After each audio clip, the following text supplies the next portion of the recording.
welcome back into the shop, you guys. I hope you are all doing well. So this is going to be the second shop update that I'm doing. I think I did the first one a couple weeks ago.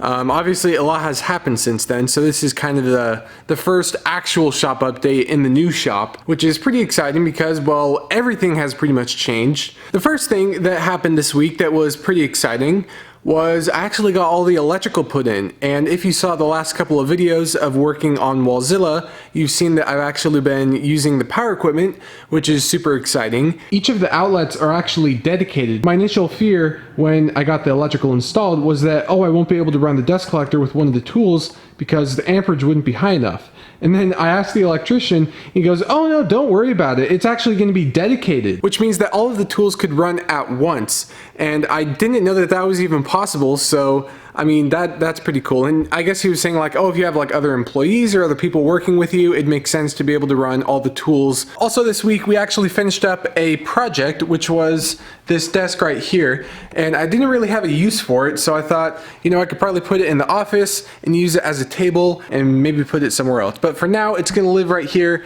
and get some use. And speaking of projects, this clamp rack also got done this week too, which is super cool though, because this is kind of like the first trial run, I'm thinking, of like a French cleat system. And hopefully in the future, this will expand this way with more clamps. This section here of Wallzilla actually got finished up yesterday, and I need to take that down and bring it over to here, where all of the other parts are currently being stored. And the one thing I did was actually pick up some more dollies because I only had 2 dollies at the start of this project. And then I went to the store and realized that a dolly is only $21, which is completely crazy because I thought they would be like 40 bucks or something crazy like that. But at 21 bucks, I mean, I'll buy those all day. At the old shop on the ground, I had some flooring that I put in maybe like a couple years ago. The rubber flooring doesn't really allow the tools to roll well. But when I moved to this shop, I didn't put the flooring down because I wanted the ability to move all of the equipment around.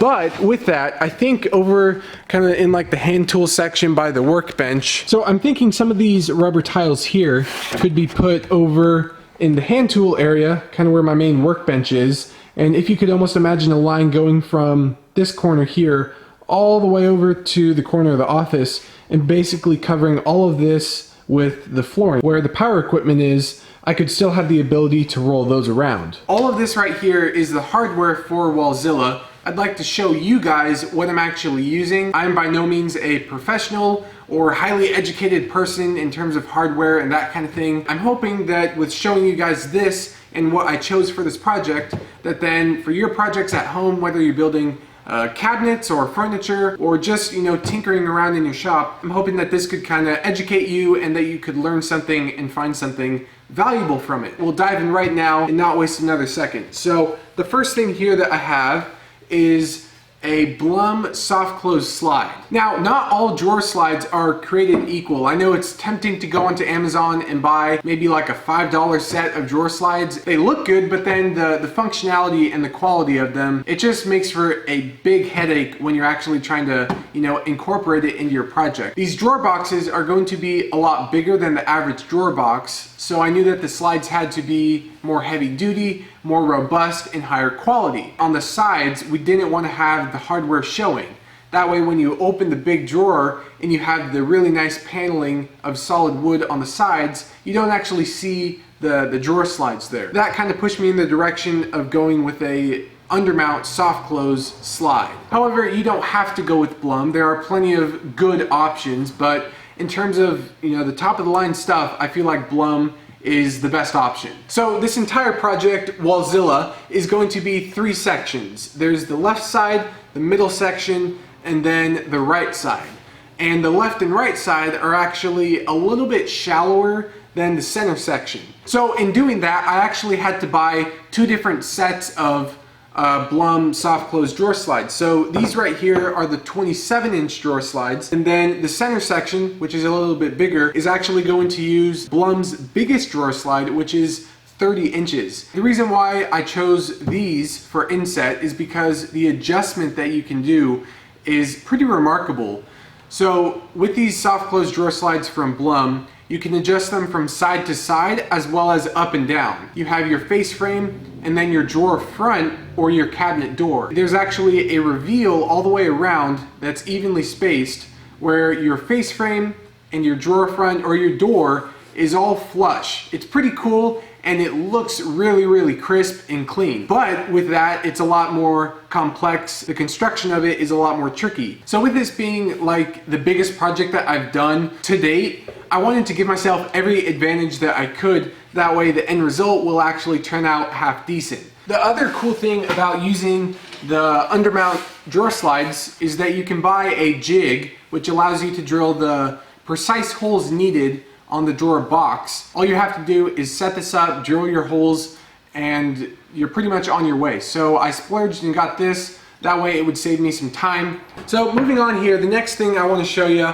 this drawer slide, which is not undermount. This is like a traditional slide that mounts on the side. They're going to be used for pocket shelves or desks, which are kind of like a drawer, but it's only maybe like an inch or two in thickness. With this application, with them being like only an inch or two thick, the pocket shelves, I felt like these were kind of restricting in a way. So these, I believe, are from Accuride, which is another great company if you're looking for hardware. These are also about 27 inches. There's basically two reasons why I chose these. Number one being that this pocket shelf that pulls out is only like a couple inches thick, and number two being that these have a higher weight capacity than some of the other drawer slides, and that is important when you pull it out and you don't really want that thing to break or flex. And the last thing here I'll show you, which is probably making you scratch your head wondering what the heck this thing is. I'll just give you a quick overview. So these are also from Accuride. There's going to be a set of pocket doors that open up and then also slide inwards. So this is basically the hardware for that. And there's basically like a lower section and then an upper section that's secure to the door. And then this cable here is actually to prevent the entire door from shearing or racking at all, and it makes it really strong. And then these are also supports that go along with the actual pocket door slides. So this is basically like 90% of the hardware that is gonna go into this project. Like I said, Blum is a really good brand if you're looking to get stuff for like a fine piece of furniture. And then Accuride is pretty good also for like more specific specialty things. So I would recommend going over there as well if you're looking for something more specific. Since I moved into the new shop, one of the things several of you guys have actually been asking about is the Shopsmith. And where's the Shopsmith? We haven't seen the Shopsmith in a long time. And I have to say that I agree with you. I haven't seen it in a long time either. And that is because it has actually been put into storage. I did not sell it. I did not give it away. I still own it, but I just haven't had the chance to bring it into the new shop because it's in storage. Most likely what will happen is after I finish the Wallzilla project and get all of these big parts out of here, I'll have more room to kind of really settle into the shop and get stuff into place, in which case I'll probably bring in the Shopsmith and have it set up in a spot where I could do regular turning projects. I hope that you guys have been enjoying the videos coming from the new shop. I've been putting a lot more effort into the content and trying to get stuff out to you guys that is entertaining and valuable. So if you like that, please let me know down below. On that note, I hope that you guys enjoyed this little shop update video. This is something that I'll do maybe once a week, maybe once every couple weeks. Obviously these last several weeks, probably month, has been pretty chaotic with moving into the shop and all of that. That's pretty much all I got for you guys for today, and I will see you in the next video.